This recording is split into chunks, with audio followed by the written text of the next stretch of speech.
আসসালামু আলাইকুম। সুপ্রিয় শিক্ষার্থীরা, আশা করি আল্লাহর রহমতে সবাই ভালো আছো। প্রিয় শিক্ষার্থীরা, আমি তোমাদের ষষ্ঠ শ্রেণীর জ্যামিতির সম্পাদ্য নিয়ে আলোচনা করছিলাম। তারই ধারাবাহিকতায় আজ আমি তোমাদের পাঠ্য বইয়ের সম্পাদ্য ৮ অর্থাৎ একটি নির্দিষ্ট কোণকে সমদ্বিখণ্ডিত করতে হবে, এই সমস্যা নিয়ে আজ আলোচনা করব। দেখো, আজকে আমাদের আলোচনার বিষয় একটি নির্দিষ্ট কোণকে সমদ্বিখণ্ডিত করতে হবে। তাহলে প্রথমে আমি অঙ্কন করব এবং পরবর্তীতে কিভাবে অঙ্কনের বিবরণ লিখতে হয় তাও দেখাবো। তো প্রথমে আমি অঙ্কন করি। আমাদের অঙ্কনের বিষয় একটি নির্দিষ্ট কোণকে সমদ্বিখণ্ডিত করতে হবে। তো প্রথমে আমি একটি নির্দিষ্ট কোণ অঙ্কন করি। দেখো প্রিয় শিক্ষার্থীরা, এই যে একটি নির্দিষ্ট কোণ আঁকি আমি আগে।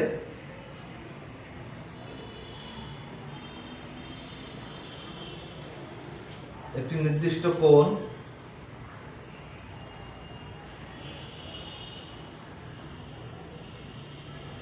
কোণটির নাম দিই এ।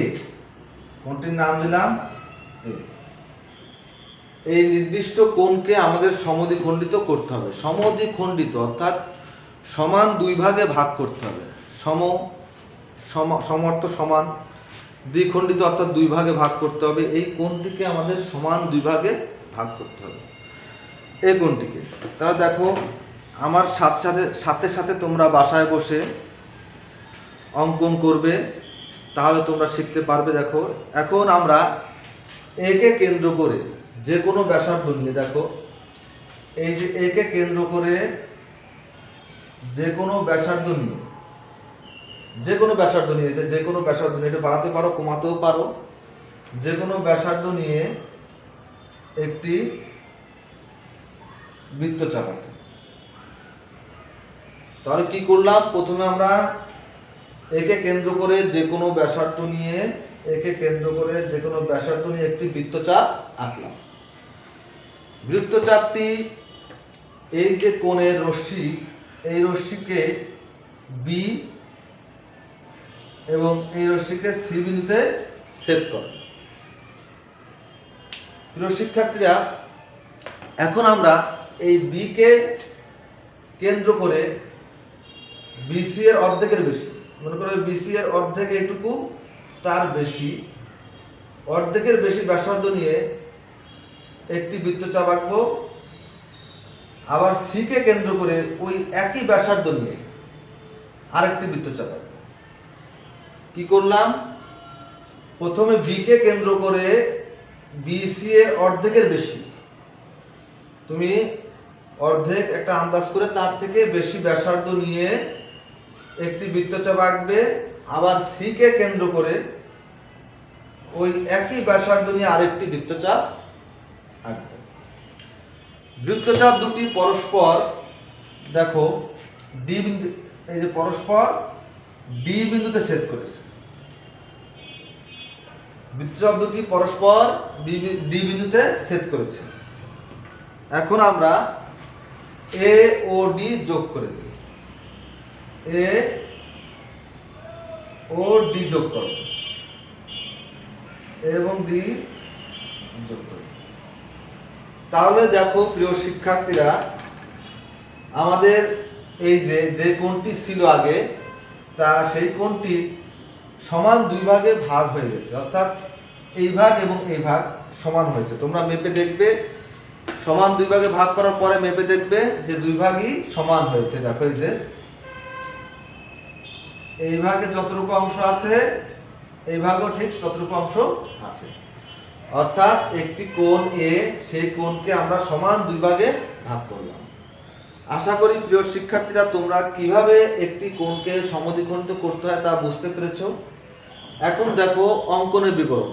অঙ্কনের বিবরণ আমি আগেই বলেছি যে ঠিক যেভাবে আমরা অঙ্কন করব ঠিক সেভাবেই লিখে দেব। তাহলে অঙ্কনের বিবরণটা আমি লিখে কিভাবে লিখতে হয় দেখো। আগে দেখবো আমাদের কি বলেছে, কোনো একটি নির্দিষ্ট কোণকে সমদ্বিখণ্ডিত করতে হবে। তাহলে একটি কোণ আমরা নিয়েছিলাম এ কোণ। মনে করি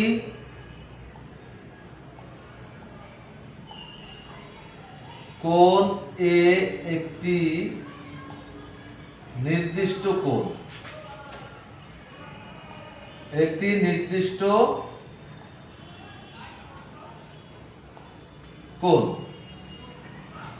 তাহলে এই কোণটিকে সমদ্বিখণ্ডিত করতে হবে, কোণটিকে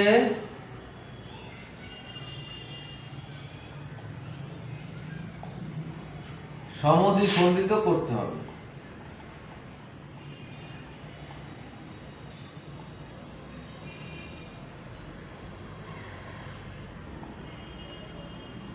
করতে হবে ঠিক যেভাবে আমাদের প্রশ্নে বলা হয়েছে সেভাবে আমরা এটা লিখলাম। একটি নির্দিষ্ট কোণ, সেই নির্দিষ্ট কোণটা আমি লিখেছি এ, এই কোণটিকে সমদ্বিখণ্ডিত করতে হবে। তাহলে অঙ্কনের বিবরণ, অঙ্কনের বিবরণ দেখো, অঙ্কনের বিবরণ আমরা ঠিক কি করেছি, প্রথমে এ কে কেন্দ্র করে যে কোনো ব্যাসার্ধ নিয়ে একটি বৃত্তচাপ এঁকেছি, ঠিক তাই লিখবো। দেখো, এ কে কেন্দ্র করে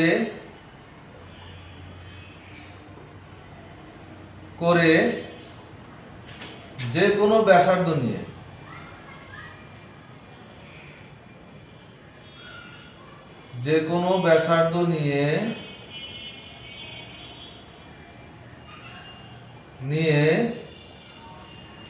একটি বৃত্তচাপ আঁকি, একটি বৃত্তচাপ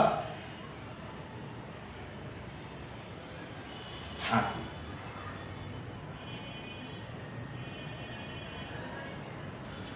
আঁকার ফলে কি হয়েছে, বৃত্তচাপটি এই কোণের রশ্মিগুলোকে বি ও সি বিন্দুতে ছেদ করেছে। বৃত্তচাপটি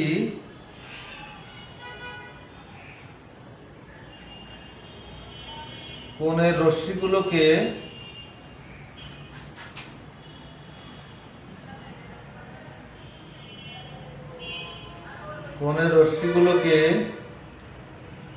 বি ও সি বিন্দুতে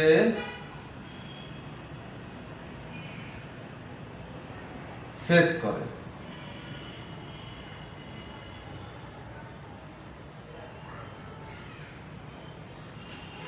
তাহলে একে কেন্দ্র করে যে কোনো ব্যাসার্ধ একটি বৃত্তচাপ আঁকি, বৃত্তচাপটি কোণের রশ্মিগুলোকে বি ও সি বিন্দুতে ছেদ করে। এরপরে আমরা কি করেছি প্রিয় শিক্ষার্থীরা, নিশ্চয়ই খেয়াল আছে তোমাদের, বি কে কেন্দ্র করে, তুমি প্রথমে সি কে কেন্দ্র করে আঁকতে পারো, সমস্যা নেই। তাহলে বি কে কেন্দ্র করে বিসি এর অর্ধেকের বেশি ব্যাসার্ধ নিয়ে একটি বৃত্তচাপ এঁকেছি। বি কে কেন্দ্র করে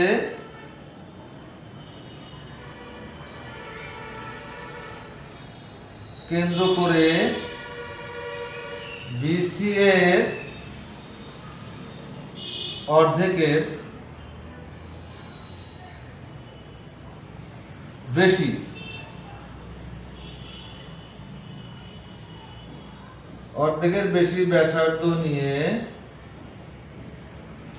অর্ধেকের বেশি ব্যাসার্ধ নিয়ে একটি বৃত্তচাপ আঁকি।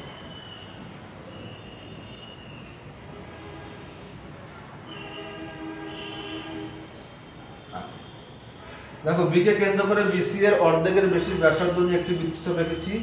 ওই একই ব্যাসার্ধ নিয়ে সি কে কেন্দ্র করে আরেকটি বৃত্তচাপ আঁকবো। ওই একই ব্যাসার্ধ নিয়ে, আচ্ছা যদি এভাবে লিখে আরো সুন্দর হয়, যে সি কে কেন্দ্র করে আবার সি কে কেন্দ্র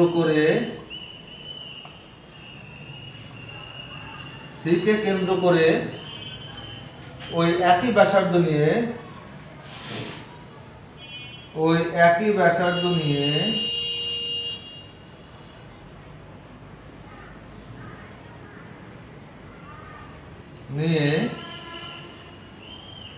আরো একটি বৃত্তচাপ, আঁকি। শিক্ষার্থীরা সি কে কেন্দ্র করে ওই একই ব্যাসার্ধ নিয়ে আরো একটি বৃত্তচাপ আঁকলাম। তাহলে 3 নম্বর তাহলে বৃত্তচাপ দুটি পরস্পর কি বিন্দুতে ছেদ করেছে? বৃত্তচাপটি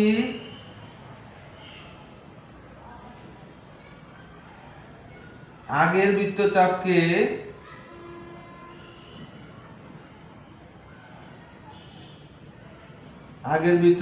পরস্পর আগের বৃত্তচাপকে পরস্পর ডি বিন্দুতে ছেদ করেছে। ডি বিন্দুতে ছেদ করে, ডি বিন্দুতে ছেদ করে। দেখো বৃত্তচাপটি পরে যে বৃত্তচাপটি আঁকছি আগের বৃত্তচাপের সাথে পরস্পর আগের বৃত্তচাপকে পরস্পর ডি বিন্দু ছেদ করে। এখন আমাদের কি কাজ? এই এ ও ডি যোগ করে দেওয়া। তাহলে এ ও ডি যোগ করি। তাহলে যোগ করার ফলে কি হয়েছে? এই কোণটি সমদ্বিখণ্ডিত হয়েছে। তাহলে এই এডি হচ্ছে এই কোণ বিএসি এর সমদ্বিখণ্ড। সমদ্বিখণ্ড হচ্ছে যেই এই এডি এই বিএসি কে দুই ভাগে ভাগ করেছে, সমদ্বিখণ্ড। অর্থাৎ দেখো তাহলে এডি রেখা কোণ বিএসি এর সমদ্বিখণ্ড। কোণ বিএসি এর সমদ্বিখণ্ড, সমদ্বিখণ্ড। প্রিয় শিক্ষার্থীরা, আশা করি তোমরা অঙ্কন বিবরণ বুঝতে পেরেছো। প্রিয় শিক্ষার্থীরা, তাহলে দেখো আমরা কি করলাম? এ ও ডি যোগ করলাম। তাহলে এডি রেখাংশ কোণ বিএসি এর সমদ্বিখণ্ড হয়ে গেল। এই যে এডি হচ্ছে একটি রেখাংশ, এডি রেখাংশ কোণ বিএসি কে সমদ্বিখণ্ডিত করে দিল। প্রিয় শিক্ষার্থীরা, আশা করি কিভাবে অঙ্কনের বিবরণ লিখতে হয় তোমরা বুঝেছো। দেখো তোমাদের সুবিধার জন্য আমি আরেকবার অঙ্কনটা দেখাবো, তোমরা আরেকবার অঙ্কনটা দেখে নাও। দেখো কি করেছি? প্রথমে আমি একটি কোণ নিয়েছি এ, কোণটার নাম কি?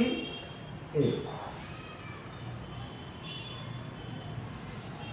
এই যে একটি কোণ নিলাম এ, এই কোণটিকে সমদ্বিখণ্ডিত করতে হবে। তাহলে আমরা কি করতে পারি?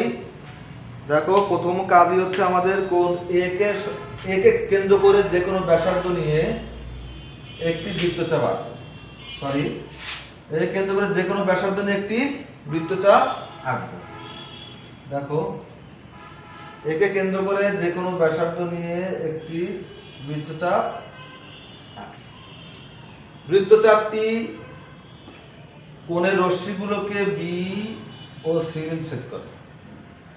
এখন বি কে কেন্দ্র করে বিসি এর অর্ধেক, মনে করো যে অর্ধেক এইটা, তার একটু বেশি, অর্ধেকের বেশি ব্যাসার্ধ নিয়ে এই একটি বৃত্তচাপ আঁকলাম।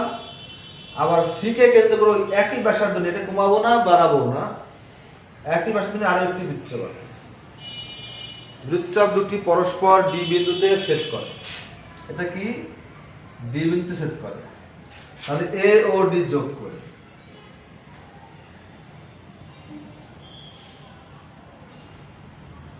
তাহলে এডি রেখাংশ কোণ বিএসি কে সমদ্বিখণ্ডিত করলো, অর্থাৎ সমান দুই ভাগে ভাগ করলো। ঠিক যেভাবে আমরা অঙ্কন করেছি প্রিয় শিক্ষার্থীরা, ঠিক সেভাবেই অঙ্কনের বিবরণ লিখে দেবে। আমি আগেই বলেছি সম্পাদ্য কখনো মুখস্থ করতে যাবে না।